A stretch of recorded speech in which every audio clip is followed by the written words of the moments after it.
இந்த வீடியோவை உங்களுக்கு வழங்குவோர் மாலை முரசு செய்திகள் தொலைக்காட்சியின் படிப்போம் ஜெயிப்போம் உயர்கல்வியை தேர்ந்தெடுப்பதில் உள்ள சந்தேகங்களை தீர்க்கும் நிகழ்ச்சி தினமும் மாலை 5 மணிக்கு. வணக்கம். போஸ்டர் செட்கேஸ் வழங்கும் தமிழ்நாடு 360க்கு உங்களை வரவேற்பது நான் ராஜலட்சுமி கார்த்திக். தமிழகத்தில் உள்ள அனைத்து மாவட்ட நிகழ்வுகளையும் விரிவாக பார்ப்பதற்கு முன் தலைப்புச் செய்திகளை பார்க்கலாம். சுங்குவார்சத்திரம் அருகே ஏரி பகுதியில் கொட்டப்படும் தொழிற்சாலை கழிவுகள். நீர்நிலை பாதிக்கப்படுவதுடன் குப்பைகள் எரிக்கப்படுவதால் பொதுமக்கள் அவதி.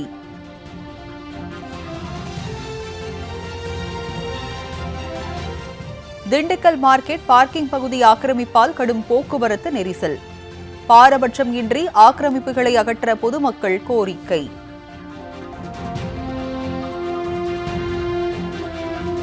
சிதம்பரம் புறவழிச்சாலையில் கொட்டப்படும் குப்பை மற்றும் இறைச்சி கழிவுகள். துர்நாற்றம் வீசுவதுடன் சுகாதார சீர்கேடு நிலவுவதால் பகுதிவாசிகள் அவதி.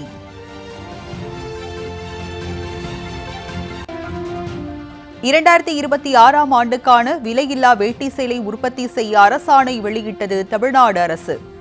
பல லட்சம் நெசவாளர்களுக்கு வேலைவாய்ப்பு உறுதியானதால் நன்றி தெரிவித்துக் கொண்ட விசைத்தறி நெசவாளர்கள் சங்கம்.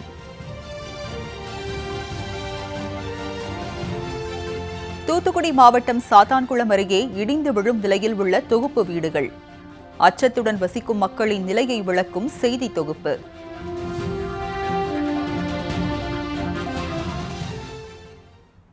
இனி செய்திகளை விரிவாக பார்க்கலாம். சுங்குவார்சத்திரம் அருகே ஏரி பகுதியில் கொட்டப்படும் தொழிற்சாலை கழிவுகள் எரிக்கப்படுவதால் பொதுமக்கள் அவதிக்குள்ளாகி வருகின்றனர். காஞ்சிபுரம் மாவட்டம் ஸ்ரீபெரும்புதூர் சுற்றுவட்டார பகுதிகளில் உள்ள 5 சிப்காட் தொழிற்பூங்காக்களில் 1000க்கும் மேற்பட்ட தொழிற்சாலைகள் உள்ளன. இந்த தொழிற்சாலைகளில் இருந்து வெளியேற்றப்படும் இரும்பு, பிளாஸ்டிக், ரப்பர் உள்ளிட்ட கழிவுகள் ஸ்கிரப் என்ற பெயரில் தனிநபர்களுக்கு விற்பனை செய்யப்படுகிறது.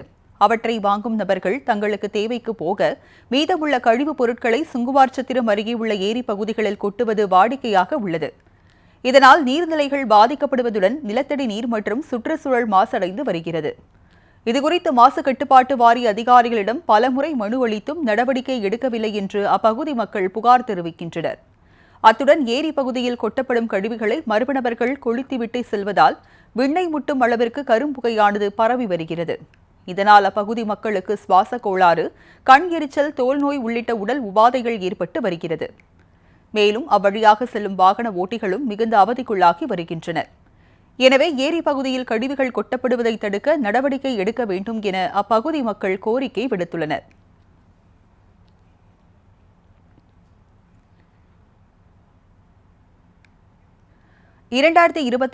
ஆண்டுக்கான விலையில்லா வேட்டி சேலை உற்பத்திக்கான அரசாணையை வழங்கிய தமிழ்நாடு அரசுக்கு விசைத்தறி நெசவாளர்கள் சங்கத்தினர் நன்றி தெரிவித்துக் கொண்டுள்ளனர். ஆண்டுதோறும் பொங்கல் பண்டிகையின் போது குடும்ப அட்டைதாரர்களுக்கு இலவச வேட்டி சேலை வழங்கப்படுவது வழக்கம். இந்த வேட்டி சேலை உற்பத்தி பணியை தமிழ்நாடு விசைத்தறி நெசவாளர்களுக்கு வழங்கப்பட்டு வருகிறது. இந்நிலையில் 2026 ஆண்டுக்கான விலையில்லா வேட்டி சேலை உற்பத்திக்கான அரசாணையை தமிழ்நாடு அரசு வெளியிட்டுள்ளது. இதன் மூலம் பல லட்சம் நெசவாளர்களுக்கான 6 மாத வேலைவாய்ப்பு உறுதி செய்யப்பட்டுள்ளது. இதனால் முதலமைச்சர் மற்றும் கைத்தறி துணிநூல் துறை அமைச்சருக்கு தமிழ்நாடு விசைத்தறி சங்கங்களின் கூட்டமைப்பு மற்றும் விசைத்தறி நெசவாளர்கள் நன்றி தெரிவித்துக் கொண்டனர். கடந்த ஆண்டு உற்பத்தியை துவங்குவதற்கான அரசாணை வழங்குவதில் 2 மாத காலதாமதம் ஏற்பட்டதால் திட்டம் நிறைவடைவதற்கும் காலதாமதம் ஏற்பட்டதை சுட்டிக்காட்டி இந்த வருடம் ஏப்ரல் மாத இறுதிக்குள் உற்பத்தியை துவங்குவதற்கான அரசாணையை வழங்க வேண்டும் என்று தமிழ்நாடு விசைத்தறி சங்கங்களின் கூட்டமைப்பின் சார்பாக கோரிக்கை விடுத்ததை ஏற்று, அதாவது 1.5 மாதத்துக்கு முன்பாகவே இந்த அரசாணையை வழங்கியதற்கு தமிழ்நாடு விசைத்தறி சங்கங்களின் கூட்டமைப்பின் சார்பாக வரவேற்பதோடு பல லட்சம் நெசவாளர்களுக்கு வேலைவாய்ப்பை வழங்குவதோடு வாழ்வாதாரம் காத்து 6 மாத வேலைவாய்ப்புக்கு உறுதியளித்த மாண்புமிகு தமிழ்நாடு முதலமைச்சர் அவர்களுக்கும் மாண்புமிகு கைத்தறித்துறை அமைச்சர் அவர்களுக்கும் தமிழ்நாடு விசைத்தறி சங்கங்களின் கூட்டமைப்பின் சார்பாக நன்றிகளை தெரிவித்துக் கொள்கிறோம். திண்டுக்கல் நகர் பகுதியில் உள்ள சாலையோர ஆக்கிரமிப்புகளை பாரபட்சம் இன்றி அகற்ற வேண்டும் என்று பொதுமக்கள் கோரிக்கை விடுத்துள்ளனர். திண்டுக்கல் நகரின் பிரதான சாலையில் காந்தி காய்கனி மார்க்கெட் அமைந்துள்ளது. இந்த சாலை மாரியம்மன் கோயில் மற்றும் மலைக்கோட்டைக்கு செல்லும் முக்கிய சாலையாக உள்ளது. இந்நிலையில் காந்தி காய்கனி மார்க்கெட்டின் உட்புற வளாகத்தில் 100க்கும் மேற்பட்ட சில்லறை மற்றும் மொத்த வியாபார கடைகள் செயல்பட்டு வரும் நிலையில் நாள்தோறும் ஆயிரக்கணக்கான பொதுமக்கள் வந்து செல்கின்றனர். மேலும் மார்க்கெட்டிற்கு வரும் 2 சக்கர மற்றும் 4 சக்கர வாகனங்களை நிறுத்துவதற்காக அமைக்கப்பட்ட இடத்தை தரக்கடை வியாபாரிகள் ஆக்கிரமித்து கடை அமைத்துள்ளனர். இதனால் வாகனங்களை சாலையோரத்தில் நிறுத்த வேண்டிய நிலை உள்ளதால் அப்பகுதியில் கடும் போக்குவரத்து நெரிசல் ஏற்பட்டு வருகிறது. அத்துடன் கோயிலுக்கு செல்லும் பக்தர்கள் கூட்ட நெரிசலில் சிக்கித் தவிக்கும் நிலையும் ஏற்பட்டுள்ளது.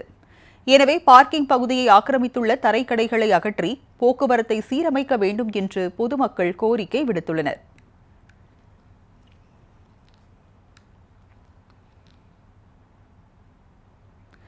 சிதம்பரம் புறவழிச்சாலையில் கொட்டப்படும் குப்பை மற்றும் இறைச்சி கழிவுகளால் அப்பகுதியில் சுகாதார சீர்கேடு நிலவி வருகிறது.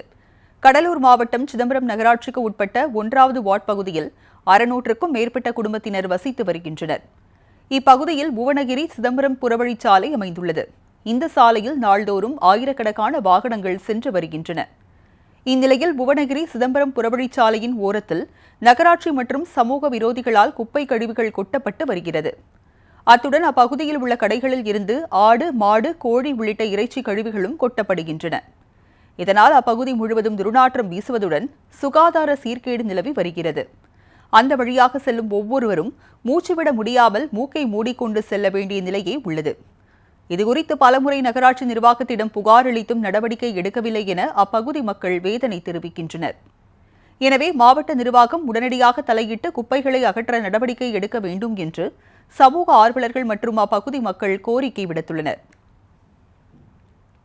நான் இந்த வழியாக வந்துட்டு இருந்தேன். ஒரே துர்நாற்றமாக இருக்குது, நிற்க கூட முடியல.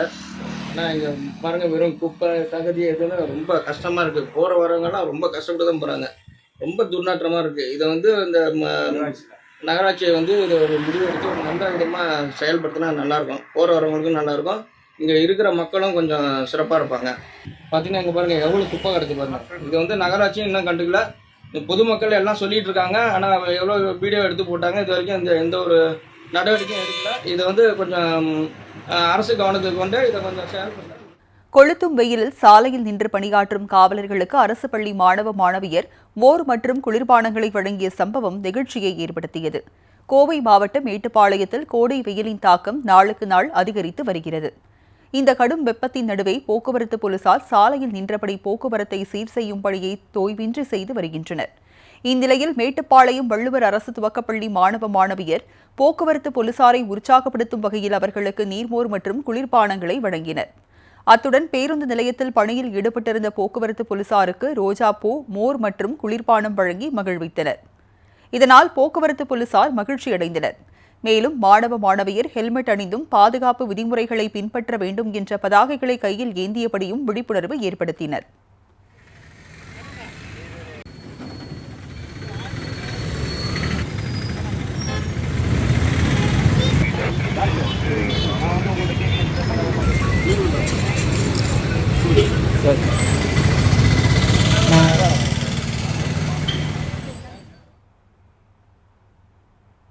திருப்பத்தூர் அருகே இரை தேடி 50க்கும் மேற்பட்ட மயில்கள் விளைநிலத்தில் தஞ்சமடைந்துள்ளன. திருப்பத்தூர் மாவட்டம் மாடப்பள்ளி ஊராட்சிக்கு உட்பட்ட மடவாளம் பகுதியில் மயில்களின் வரத்து அதிகரித்துள்ளது. ஜலகாம்பாறை மலைப்பகுதியில் இருந்து உணவு தேடி நெற்பயிர், கரும்பு தோட்டம் உள்ளிட்ட பகுதிகளில் 50க்கும் மேற்பட்ட மயில்கள் தஞ்சமடைந்துள்ளன. உணவு தேடி வந்த மயில்கள் அவ்வப்போது தோகையை விரித்து ஆடிய காட்சியை கிராம மக்கள் கண்டு ரசித்தனர்.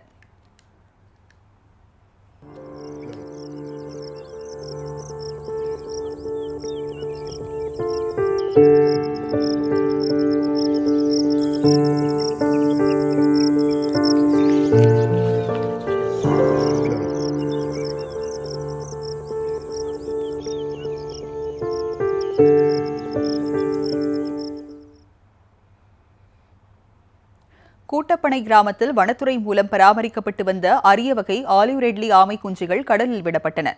திருநெல்வேலி மாவட்டத்திற்கு உட்பட்ட கடற்கரை கிராமங்களில் வனத்துறையினர் கிராம மக்களுடன் இணைந்து ஆலிவ் ரெட்லி என்ற அரிய வகை கடல் ஆமைகளின் முட்டைகளை சேகரித்து வருகின்றனர். இவ்வாறு சேகரிக்கப்படும் கடல் ஆமை முட்டைகள் கூட்டப்பனை மற்றும் பஞ்சல் கிராமங்களில் உள்ள பாதுகாப்பகத்தில் வைத்து வனத்துறையினர் பராமரித்து வந்தனர். 45 நாட்கள் முதல் 50 நாட்களில் முட்டையில் இருந்து ஆமை குஞ்சுகள் வெளியே வருகின்றன.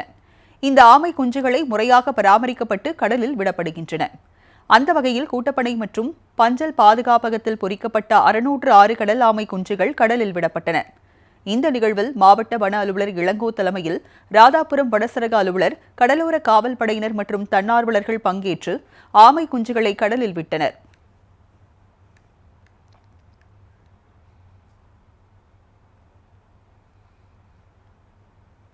சித்திரை பிறப்பை ஒட்டி ஆலங்குடி அருகே விவசாயிகளின் டிராக்டர்கள் மூலம் நல்லேர் பூட்டி உழவு பணிகளை தொடங்கினர்.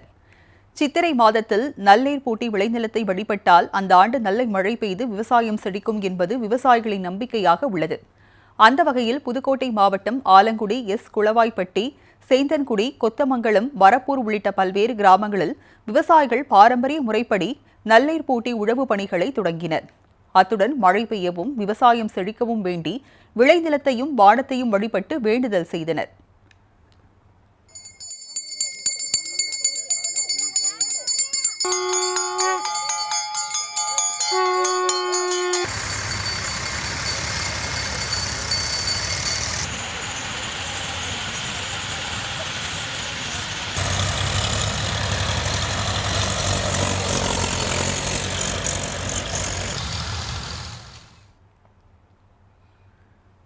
போஸ்டர் செர்கீஸின் தமிழ்நாடு 360யில் அடுத்து வருவது உங்கள் ஊர் நிகழ்வுகளை விரைவாக வழங்கும் உள்ளூர் எக்ஸ்பிரஸ்.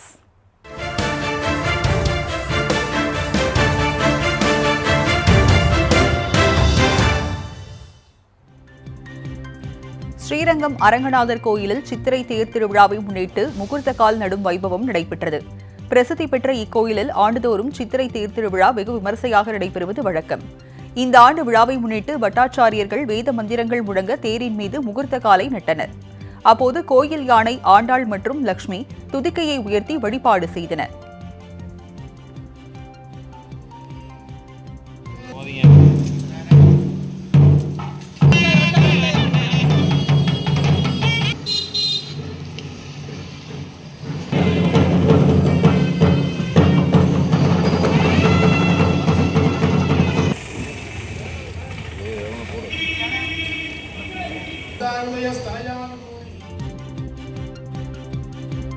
மயிலாடுதுறை மாவட்டம் ஆட்சியர் அலுவலகத்தில் தலைக்கவசம் அணிவது குறித்து விழிப்புணர்வு பேரணியை மாவட்ட ஆட்சியர் தொடங்கி வைத்தார்.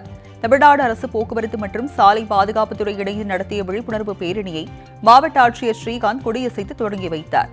இதில் 100க்கும் மேற்பட்ட பொதுமக்கள் கலந்து கொண்டு தலைக்கவசம் அணிவது குறித்து விழிப்புணர்வை ஏற்படுத்தி இருசக்கர வாகனத்தில் பேரணியாக சென்றனர்.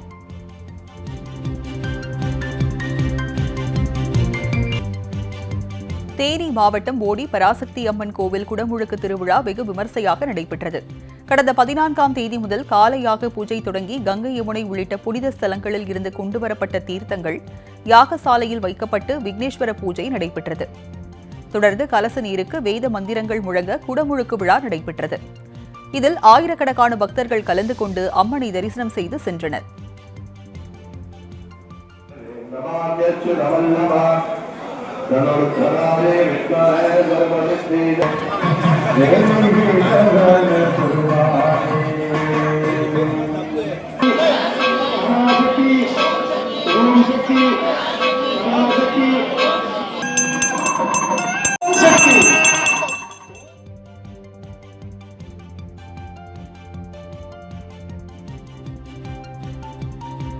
தென்காசி மாவட்டம் கடையம் அருகே முட்புதரில் பதுங்கியிருந்த 10 அடி நீள மலைப்பாம்பை வனத்துறையினர் லாவகமாக பிடித்தனர்.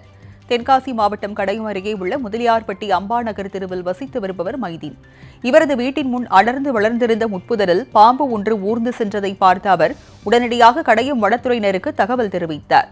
இதைத் தொடர்ந்து அங்கு வந்த வேட்டை தடுப்பு காவலர் வேல்ராஜ் தலைமையிலான குழுவினர் முட்புதரில் பதுங்கியிருந்த சுமார் 10 அடி நீளமுள்ள மலைப்பாம்பை லாவகமாக பிடித்து அடர்ந்த வனப்பகுதியில் விடுவித்தனர்.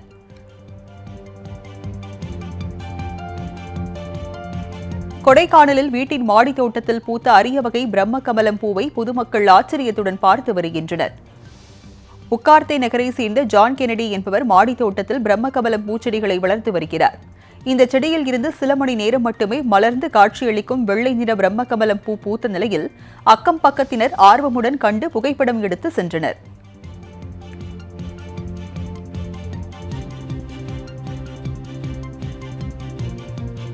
நூறு ஆண்டுகளாக சுடுகாட்டு பாதை இல்லாமல் விளைந்த பயிரில் இறந்தவர்களின் உடலை எடுத்து செல்லும் அவலம் நீடிப்பதாக நாரையூர் கிராம மக்கள் வேதனை தெரிவித்துள்ளனர்.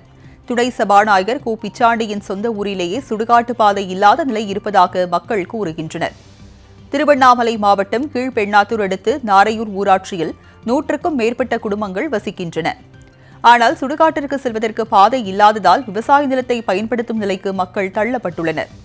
இதுகுறித்து மனு அளித்தும் மாவட்ட நிர்வாகம் நடவடிக்கை எடுக்கவில்லை என்பது கிராம மக்களின் குற்றச்சாட்டாகும்.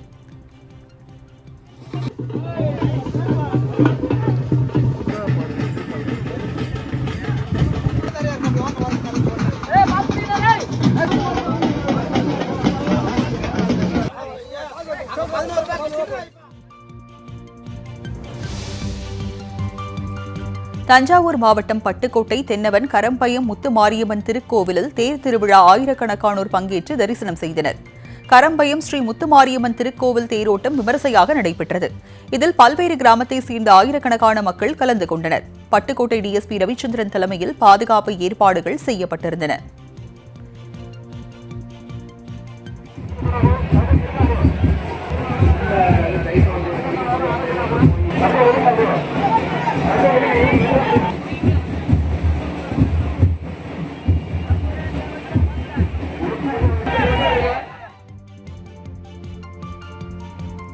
மணப்பாறை அருகே புகழ்பெற்ற வீரப்பூர் பொன்னர் சங்கர் பெரிய கண்டியம்மன் கோயில் 23 ஆண்டுகளுக்கு பின் கும்பாபிஷேகத்திற்கான திருப்பணிகள் துவக்கப்பட்டுள்ளது. வரலாற்று சிறப்புமிக்க இந்த கோவிலில் அண்ணன்மார் சுவாமிகளான பொன்னர் சங்கர், தங்காள், மகாமுனி, கருப்பண்ணசாமி உட்பட பல வழிபாட்டு தெய்வங்கள் உள்ளன. கொங்கு நாட்டு மக்களின் குலதெய்வமாக விளங்கும் இக்கோவிலில் மாசி பெருந்திருவிழா புகழ்பெற்றதாகும். 23 ஆண்டுகளுக்கு பின் தமிழக அரசு கும்பாபிஷேகம் நடத்திட அனுமதி வழங்கிய நிலையில் இதற்கான ஏற்பாடுகள் தீவிரமாக நடந்து வருகிறது.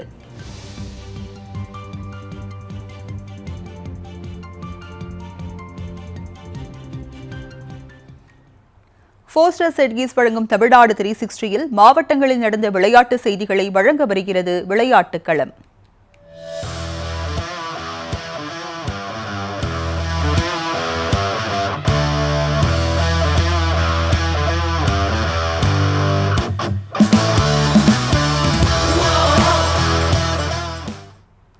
தேவக்கோட்டை அருகே நடைபெற்ற மாட்டுவண்டி பந்தயத்தில் 20 ஜோடி காளைகள் பங்கேற்று சீறி பாய்ந்தன. சிவகங்கை மாவட்டம் தேவக்கோட்டை அருகே ஆராவயல், பொன்னிவயல், போராட்டுக்கோட்டை, மேலசெம்பொன்மாரி ஆகிய கிராமங்கள் இணைந்து சித்திரை திருவிழாவை கொண்டாடினர். இதன் ஒரு பகுதியாக மாட்டுவண்டி பந்தயம் நடைபெற்றது. இதில் சிவகங்கை, ராமநாதபுரம், மதுரை, புதுக்கோட்டை உள்ளிட்ட மாவட்டங்களில் இருந்து 20 ஜோடி மாடுகள் பங்கேற்றன. சின்னமாடு, பூஞ்சிட்டு பிரிவுகளின் கீழ் போட்டிகள் நடத்தப்பட்டன. இலக்கை நோக்கி சீறி பாய்ந்த காளைகளை ஏராளமான பொதுமக்கள் சாலையின் இருபுறமும் நின்று கண்டு ரசித்தனர். அத்துடன் குதிரை வண்டி போட்டிகளும் நடத்தப்பட்டன. இதில் வெற்றி பெற்ற மாட்டுவண்டி உரிமையாளர்களுக்கும் வண்டி ஓட்டிய சாரதிகளுக்கும் பரிசுகள் வழங்கப்பட்டன.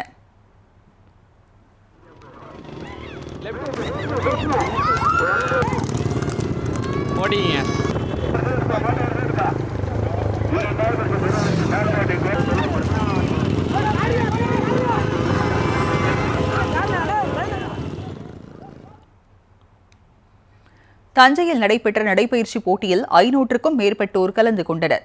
தஞ்சை மன்னர் சரபோஜி மாரத்தான் கிளப் சார்பில் நடைபெற்ற போட்டியில் ஆரோக்கிய வாழ்விற்கு நடைபயிற்சி, உடற்பயிற்சி அவசியம் என்பதை வலியுறுத்தும் வகையில் நடந்த இப்போட்டியில் பெண்கள், ஆண்கள், மூத்த குடிமக்கள் என 500க்கும் மேற்பட்டோர் கலந்து கொண்டனர். அன்னை சத்யா விளையாட்டு மைதானத்தில் நடைபெற்ற இப்போட்டியில் பெண்களுக்கு 2.5 கிலோமீட்டர் தூரமும், ஆண்களுக்கு 5 கிலோமீட்டர் தூரமும் இலக்காக நிர்ணயிக்கப்பட்டது. இப்போட்டியில் முதல் 10 இடம் பிடித்தவர்களுக்கு பரிசுகள் வழங்கப்பட்டன.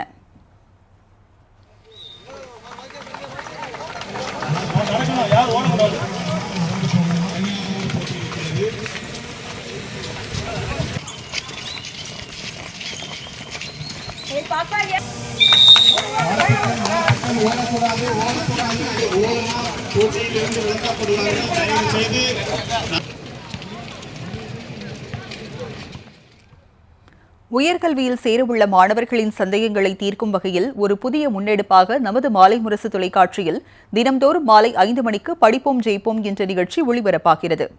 உயர்கல்வி தொடர்பான சந்தேகங்களுக்கு துறை சார்ந்த ஆளுமைகள் விளக்கமளித்து வருகின்றனர். 100 நாட்களில் 100 படிப்புகள் தொடர்பாக நிபுணர்கள் விளக்கமளிக்கின்றனர்.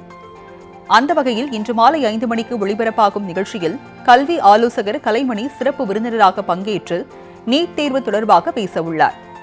இது தொடர்பான சந்தேகங்களை மாணவர்கள் தொலைபேசி வாயிலாக கேட்டு பயன்பெறலாம்.